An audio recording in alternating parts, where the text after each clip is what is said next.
Bom dia, bom dia, bom dia! Mais um Morning Call, o que esperar do mercado hoje? Eu sou o professor Wagner aqui da Francesca Educação Financeira e todos os dias, a partir das 5h50 da manhã, nós estamos aqui para falar sobre o fechamento de mercado e sobre as notícias que podem impactar o seu dia a dia em cenário político, econômico e corporativo.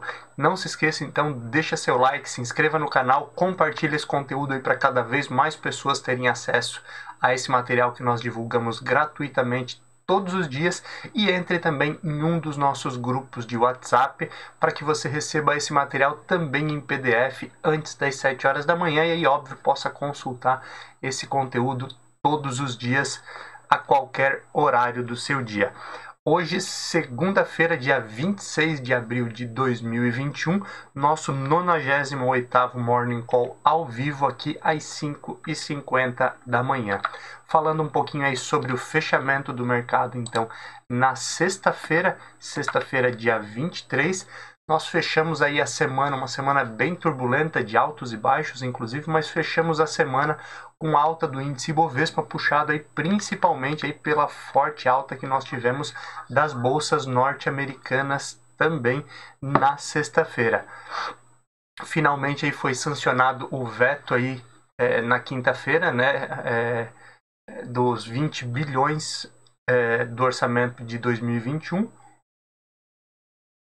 E já olhando lá para os Estados Unidos, houve a divulgação do PMI composto, que veio bem acima aí do mês anterior e animou bastante os investidores. Juntamente com isso aí, o índice de venda de moradias novas nos Estados Unidos, lembrando que o mercado imobiliário é um mercado aí que movimenta muito a economia e muitos empregos também nos Estados Unidos. A venda então de moradias novas veio também com novas altas, animando com isso aí os investidores e obviamente aí o efeito cascata atingiu também outras bolsas ao redor do mundo, como foi o caso do índice Ibovespa. Além disso, uma esperança muito grande aí dos investidores norte-americanos de que o Congresso segure um pouco o ímpeto aí da alta da cobrança de impostos do novo plano Biden, né? O plano Biden aí de quase 3 trilhões aí de investimentos em infraestrutura para os próximos 8 anos.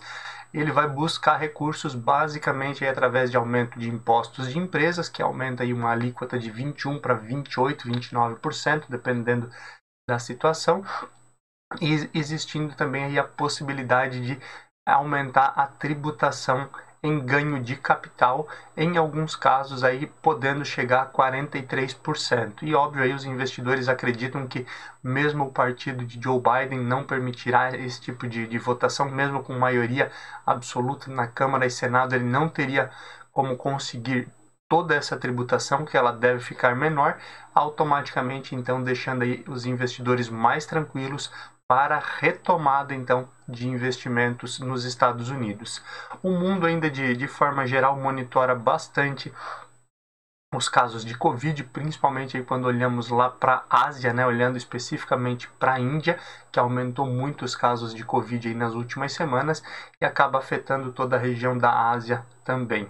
Já olhando para a Europa, na sexta-feira, apesar de o Reino Unido aí ter tido um bom resultado nas vendas do varejo e o PMI da zona do euro ter vindo mais alto, a grande preocupação aí ficou por conta do PMI da Alemanha, que recuou bastante em relação aos meses anteriores e obviamente aí pelo peso da Alemanha dentro do índice Eurostoxx, dentro da União Europeia como um todo, acaba obviamente aí deixando os investidores aí um pouco preocupados no final da semana passada em relação à Europa. Olhando aí para números de maneira geral, nós fechamos aí o dia 23, sexta-feira, com o índice Ibovespa subindo 0,97%, fechando o dia aí a 120.530 pontos. Já o dólar teve uma alta de 0,73, ficando aí a R$ 5,49. Nasdaq, nós tivemos aí a bolsa de tecnologia americana subindo 1,44%, chegando a 14.016 pontos. S&P 500 subindo aí na sexta-feira 1,09% a 4.180 pontos e Dow Jones subindo 0,67% a 34.043 pontos. Já olhando para a Europa, nós tivemos aí uma oscilação de 0,14% aí de alta no euro, fechando aí a R$ 6,61. E as principais bolsas da Europa, nós tivemos então a Alemanha caindo 0,27% a 15.279 pontos, a França uma queda de 0,15% a 6.257 pontos e o Reino Unido que lateralizou literalmente, né, ele fechou num 0 a 0 na sexta-feira, dia 23. Já olhando aí para a Ásia, o fechamento da sexta-feira, dia 23, nós tivemos aí a China tendo alta de 1%, chegando a 14.351 pontos, e o Japão caindo 0,57% a 29.020 pontos. Lembrando aí que o Japão também olha muito para casos de Covid na última semana, principalmente aí com risco de restringir algumas atividades aí em algumas das suas principais cidades. Olhando aí também para o fechamento de cripto, na semana passada foi bem complicado o cenário para as cripto, o Bitcoin caiu 2,33 na sexta e o Ethereum caiu 4,08. Inclusive falando especificamente em Bitcoin, ele sofreu mais algumas quedas aí no final de semana, mas parece ter retomado de ontem para hoje aí, com bastante força aí, já tendo mais de 5% de alta. Aguardamos aí até o final do dia, você pode acompanhar o fechamento também amanhã aqui no nosso Morning Call, o que esperar do mercado hoje. Outro que vem oscilando bastante é o petróleo futuro, por conta aí de diversos fatores, desde exportação do petróleo por parte dos países que fazem parte da OPEP, a própria quantidade de petróleo líquido e bruta que tem no estoque dos Estados Unidos e principalmente aí diversos riscos de medidas restritivas, o que acabam aí gerando uma oferta maior do que a demanda. E o Brent, então, ele fechou a sexta-feira a $65,99, enquanto o WTI fechou a $62,05, uma leve alta aí no preço de petróleo futuro na sexta-feira. Olhando para o índice VIX, S&P 500 VIX, que é o índice do medo, ele fechou com queda de 7,38% na sexta-feira, principalmente aí por conta do forte crescimento das ações nos Estados Unidos e dando maior confiança automaticamente aí aos investidores. Ele fechou então a 17,33 pontos, sempre relembrando aqui que quanto maior o índice VIX, maior essa pontuação, maior a volatilidade, maior o risco que o mercado de ações apresenta.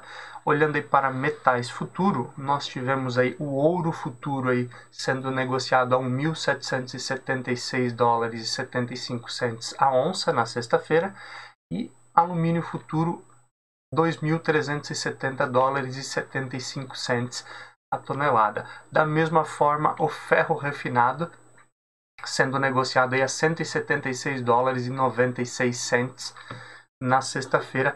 O ferro aí que tem oscilado um pouco, mais mantido aí suas principais altas aí, o que favorece principalmente aí empresas do setor de mineração e também siderúrgicas como um todo. No fechamento de sexta-feira, nós tivemos aí as principais altas do índice Bovespa vindo novamente com o Gol 4.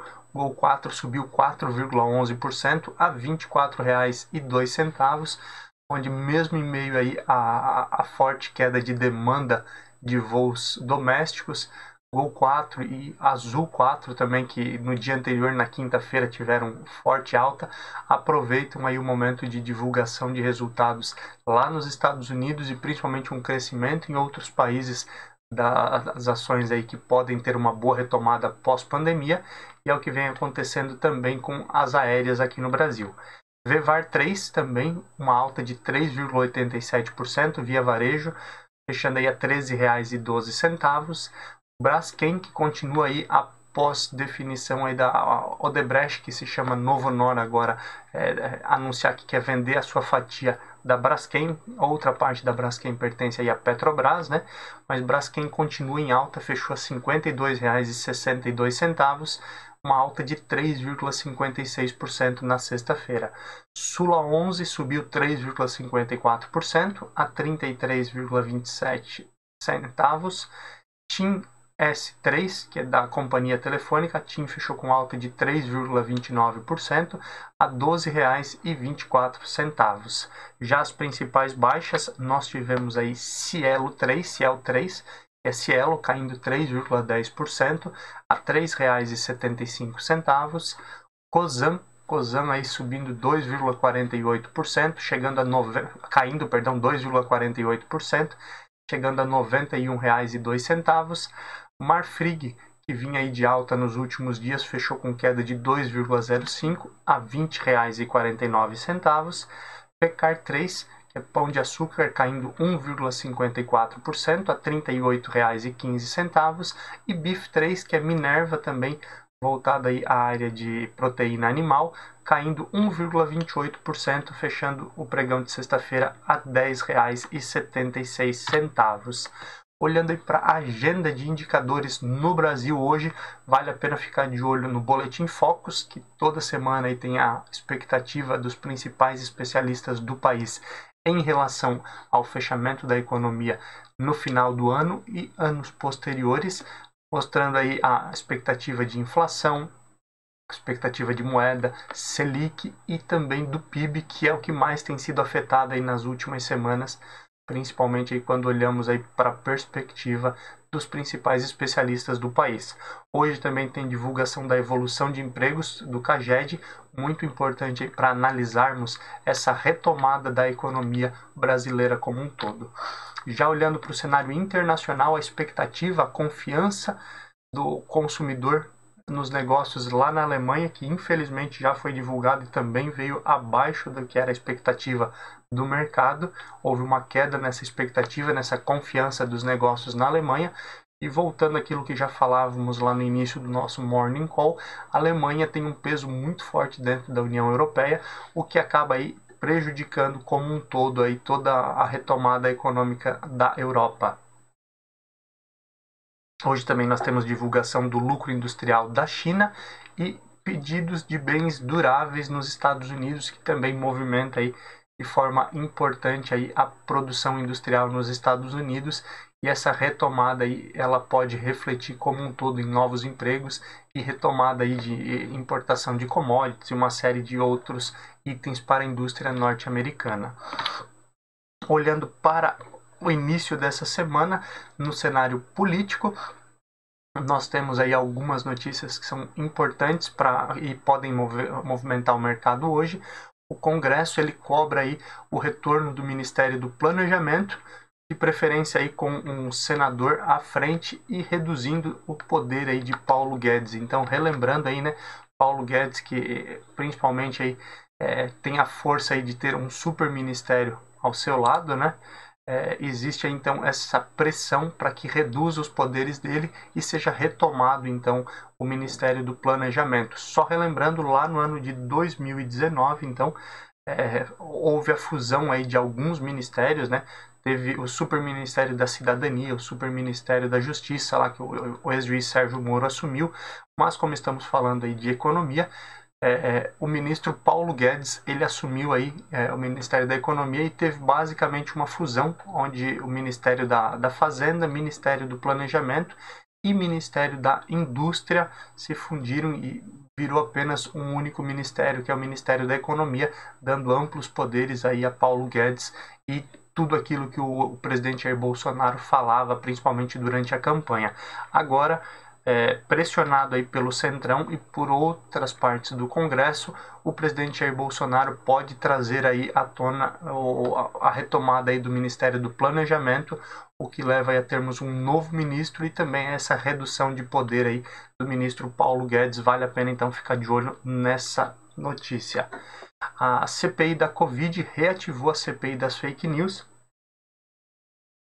o que acaba aí sendo novamente um problema para o atual governo, que havia sido acusado pela oposição diversas vezes aí de fake news, mas aqui a retomada foi principalmente iniciou por conta aí de notícias falsas sobre a Covid, o que automaticamente aí deve impactar essa semana também a condução da CPI da Covid.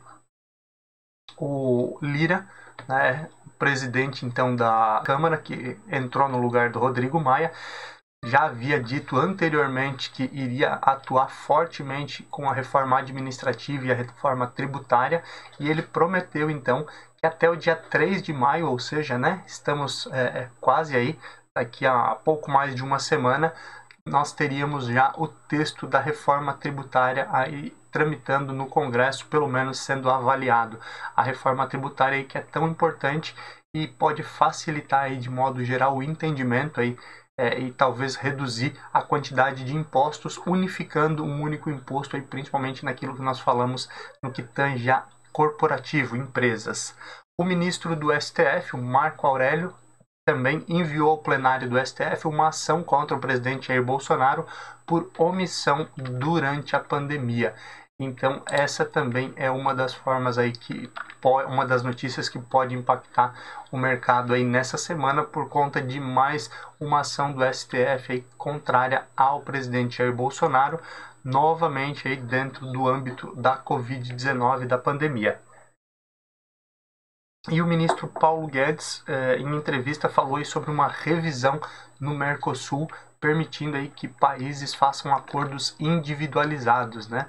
O Mercosul aí que une aí os principais países aqui da América Latina, principalmente aí unindo forças para acordos comerciais com outros países como Estados Unidos e principalmente a União Europeia, mas no atual cenário, principalmente com nossos vizinhos aí sofrendo um pouco mais aí em relação a problemas econômicos e políticos, o ministro Paulo Guedes ele fala obviamente na manutenção do Mercosul, a importância do Mercosul, mas ele diz que o ideal é que cada país possa avançar em velocidades diferentes, conforme a sua realidade, e aí permitindo então com isso, como eu já falava anteriormente, acordos individualizados entre, por exemplo, o Brasil e algum país da União Europeia, não necessariamente sendo preciso fazer somente essa ação dentro do Mercosul.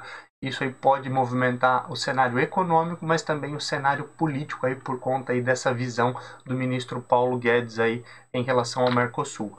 Entrando um pouquinho no campo de economia, as treasuries, né, que são os títulos norte-americanos, títulos públicos federais norte-americanos para 10 anos principalmente, iniciam a semana aí com perspectiva de altas, principalmente aí por conta da desvalorização do dólar, como vimos aí nas últimas semanas, e também, obviamente, todo esse problema nos Estados Unidos em relação agora ao possível aumento de impostos.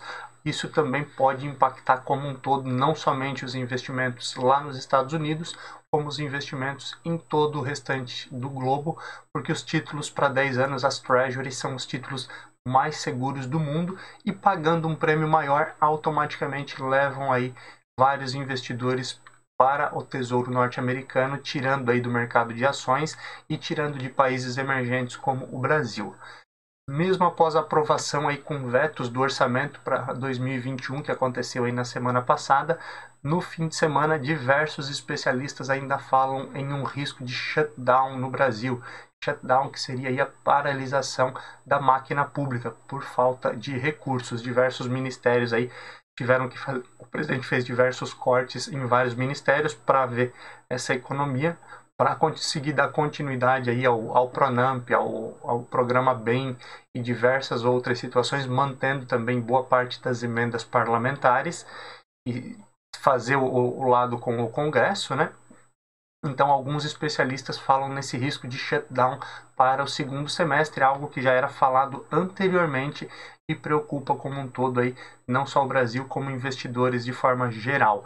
A carteira de crédito dos bancos, ela segue crescendo em 2021. A ideia, principalmente, é a notícia vindo da Febraban, os bancos tentam recuperar o prejuízo do ano de 2020, onde a carteira de crédito dos bancos ela ficou bem abaixo da expectativa, porque as empresas, as pessoas físicas estavam com receio receio de tomar crédito por conta da pandemia, e nesse momento aí muitas empresas precisando, muitas pessoas precisando tomar crédito para manter as contas em dia, o que acaba aí abrindo uma brecha maior para as instituições financeiras, os bancos, aumentarem então a sua carteira de crédito. E as instituições de fomento tiveram um crescimento de mais de 40% em 2020, né? Instituições de fomento, aquelas instituições financeiras ali que visam financiar capital de giro, capital fixo para empreendimentos e principalmente para programas de desenvolvimento aí do governo. Essas instituições, os bancos de fomento, foram os que mais cresceram no ano de 2020, tendo aí, como eu disse, um crescimento acima de 40% no ano de 2020. Entrando um pouquinho em cenário corporativo, essa semana teremos aí divulgação de resultados das empresas listadas no S&P 500 lá nos Estados Unidos, o que vai com certeza movimentar bastante a semana. Mais de 50% das empresas listadas no índice vão apresentar os seus números nessa semana.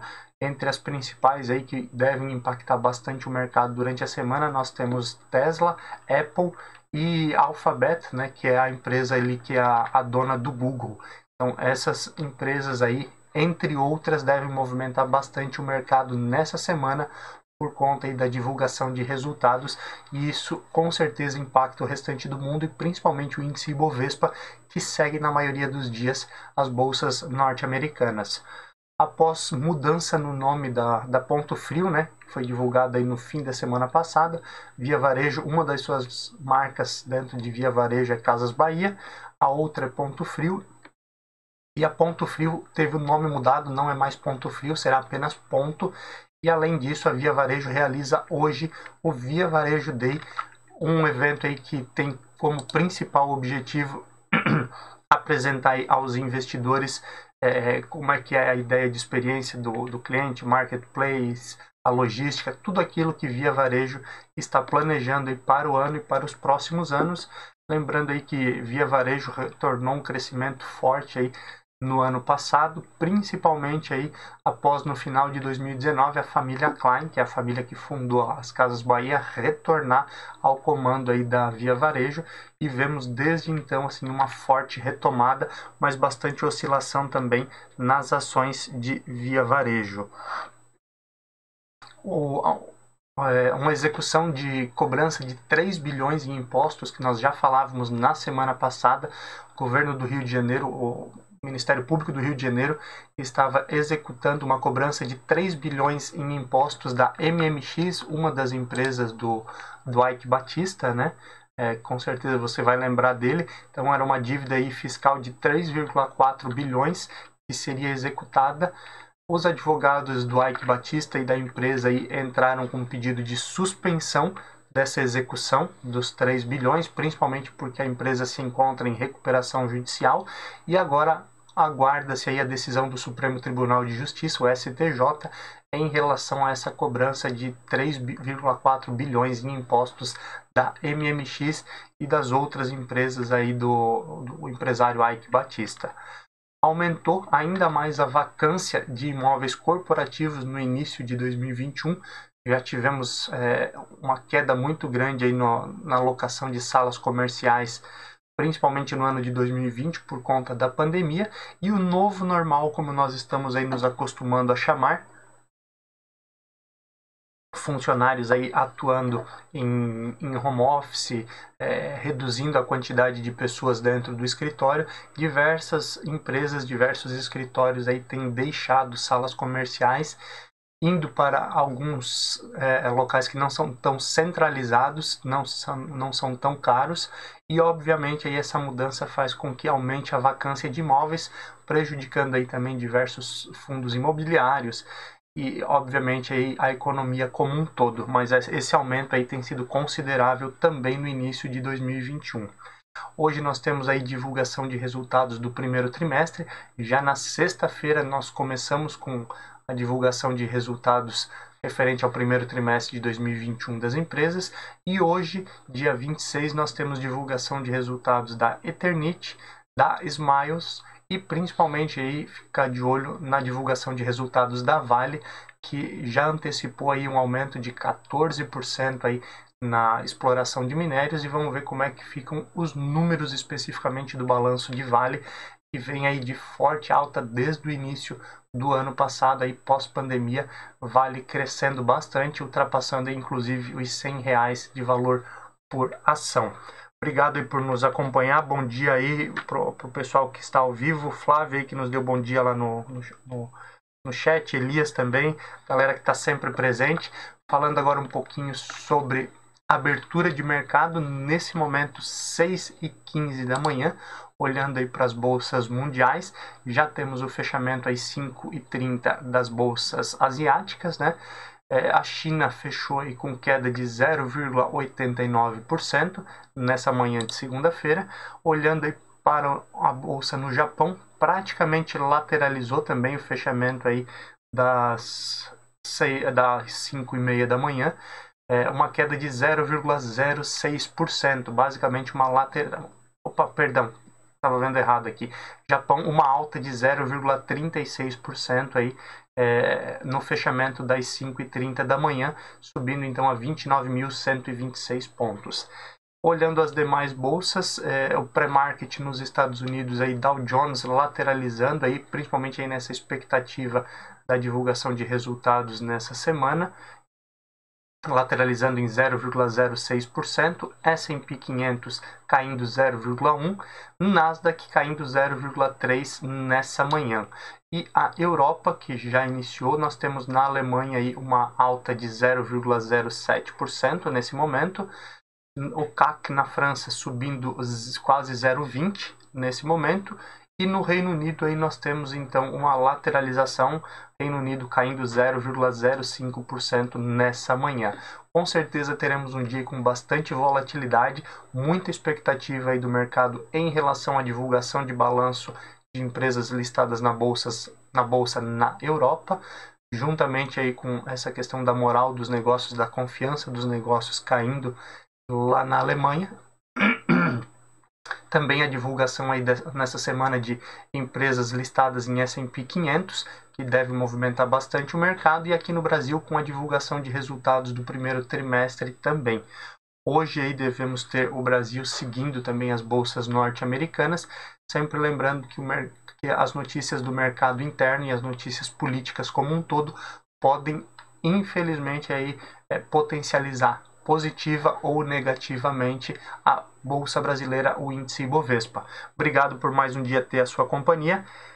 Deixe seu like, se inscreva aí no canal. Abraço, João. Obrigado por também estar aí conosco ao vivo. Lembre-se que esse material fica disponível aí para vocês durante todo o dia, e você pode receber também esse material em PDF para você acompanhar a qualquer momento do dia. Um abraço, uma boa semana, bons negócios. Tchau, tchau.